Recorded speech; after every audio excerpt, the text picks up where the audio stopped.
বরানগরে ব্যবসায়ীকে মারধরেই শেষ নয়, সেই ছবি আপনাদেরকে দেখিয়েছিলাম, সেই ফুটেজ। এবার তাকে হুমকি দেওয়া হচ্ছে, অডিও রেকর্ড এবার ফাঁস হয়ে গেল। বরানগরের ব্যবসায়ীকে এর আগে মারধর, এবার হুমকি, সেই হুমকির অডিও রেকর্ড ফাঁস। ব্যবসায়ীকে হুমকি, হামলায় মূল অভিযুক্তে অর্পণ দত্তের হুমকি, অডিও নিউজ 18 বাংলায়।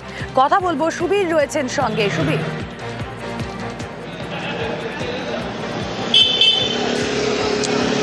দেখো, গত শুক্রবার দিন ব্যবসায়ী সুদীপ্ত ঘোষকে মারধর করার ঘটনা ঘটেছিল এবং সেই ঘটনার পর আজকে শুক্রবার অর্থাৎ এক সপ্তাহ কেটে যাওয়ার পরেও কিন্তু এখনো পর্যন্ত ব্যবসায়ীকে মারধরের ঘটনায় মূল অভিযুক্ত অর্পণ দত্ত সে কিন্তু এখনো অধরা রয়েছে।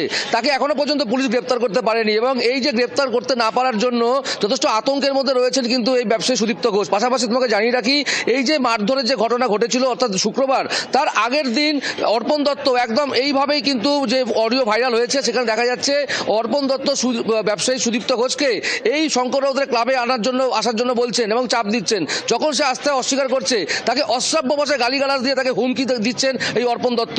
এবং এই গোটা বিষয়টা অর্থাৎ এই যে এক সপ্তাহ কেটে যাওয়ার পরে মূল অভিযুক্তকে পুলিশ নিউজ 18 বাংলা একবার শোনাই আমাদের দর্শকদের। বসে আছে, এসো। কোথায় বসে আছে? কোথায় বসে আছে? কোথায় বসে আছে? লোকটা এসছে।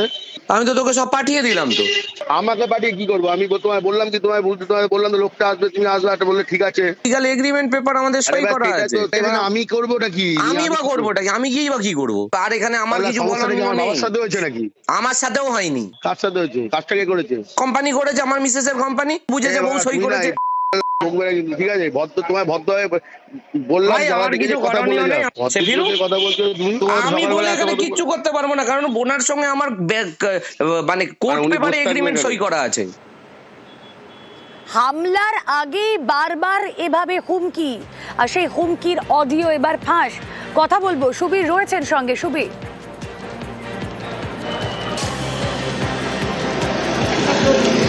দেখো, এই যে হুমকি এবং হুমকির ঘটনার পরেই কিন্তু তার পরদিন অর্থাৎ শুক্রবার দিনই এ ধরনের ব্যবসায়ীর উপর হামলা করা হয়। এবং পাশাপাশি তোমাকে জানিয়ে রাখি, ঘটনার অভিযোগের ভিত্তিতে 3 জনকে গ্রেপ্তার ইতিমধ্যে করা হয়েছে এবং তৃণমূল নেতা শঙ্কর রাউতকে একবার জেরা করা হয়েছে, আবার তাকে সোমবার দিন তলব করা হয়েছে, কারণ জেরায় কিছু অসঙ্গতি পাওয়া গিয়েছে। এবং তারপরে এই যে একটা হুমকি অডিও, যেখানে পরিষ্কারভাবে তাকে হুমকি দেওয়া হচ্ছে, অর্পণ দত্ত হুমকি দিচ্ছেন, এই নিয়ে কিন্তু এখনো পর্যন্ত অর্পণ দত্ত এক সপ্তাহ কেটে যাওয়ার পরে গ্রেপ্তার না হওয়ায় চরম আতঙ্কে গৃহবন্দী অবস্থায় রয়েছেন ব্যবসায়ী সুদীপ্ত ঘোষ।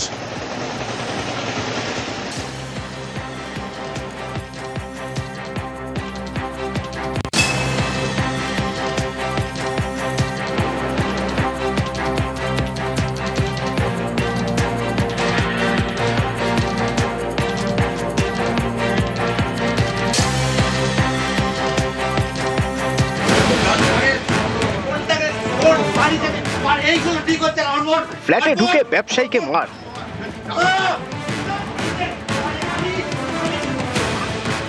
ফ্ল্যাট থেকে বের করে রাস্তাতেও মার।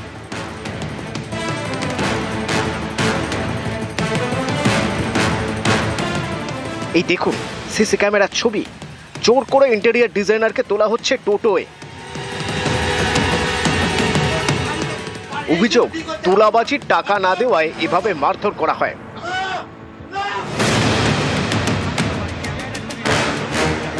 উত্তর 24 পরগনার বরানগরের দেশবন্ধু রোড, এখানকার বাসিন্দা সুদীপ্ত ঘোষ, ইন্টেরিয়র ডিজাইনার। অভিযোগ, সম্প্রতি তার থেকে 1 লক্ষ টাকা তোলা দাবি করেন স্থানীয় তৃণমূল নেতা শঙ্কর রাউতের অনুগামীরা। সেই টাকা না দেওয়ায় শনিবার তার ফ্ল্যাটে ঢুকে মারধর, রাস্তাতেও চলে মার। এরপর বরানগর থানায় 5 জনের বিরুদ্ধে লিখিত অভিযোগ করেন সুদীপ্ত। রবিবার পর্যন্ত 3 জনকে গ্রেপ্তার করে পুলিশ। তোলার টাকা কে চেয়েছিল? শঙ্কর রাউতের মাধ্যম দিয়ে অর্পণকে দিয়ে চাওয়া হয়েছিল টাকা। প্রথমে বলেছিল যে যেতে এখান থেকে শঙ্করদার ক্লাবে, তার আগে আমার ফোনেও বলা হয়েছে, আমি বলেছি না যাবো না। তখন এখানে এসে জোর করে নিয়ে যাওয়ার ব্যাপার হলো। নিচে নিয়ে গিয়ে রাস্তায় মারতে মারতে নিয়ে যাওয়া হয়েছে, একটি টোটোতে তোলা হয়েছে। মূল অভিযুক্ত অর্পণ দত্ত 100 বার, কিন্তু এর ব্রেন চাইল্ডটা যে শঙ্কর রাউত, সে তো অধরা। সুদীপ্ত ঘোষ আইনজীবী দম্পতি তার সঙ্গে তার কোম্পানির সঙ্গে এগ্রিমেন্ট করে ইন্টেরিয়ার কাজের জন্য টাকা নিয়ে নেয়, কিন্তু কাজটা করছে না। আইনজীবী দম্পতিকে আমার নাম করে ধমকে চমকে যে আমরা দাদার লোক, সংবাদের লোক, সংবাদের সঙ্গে থাকি।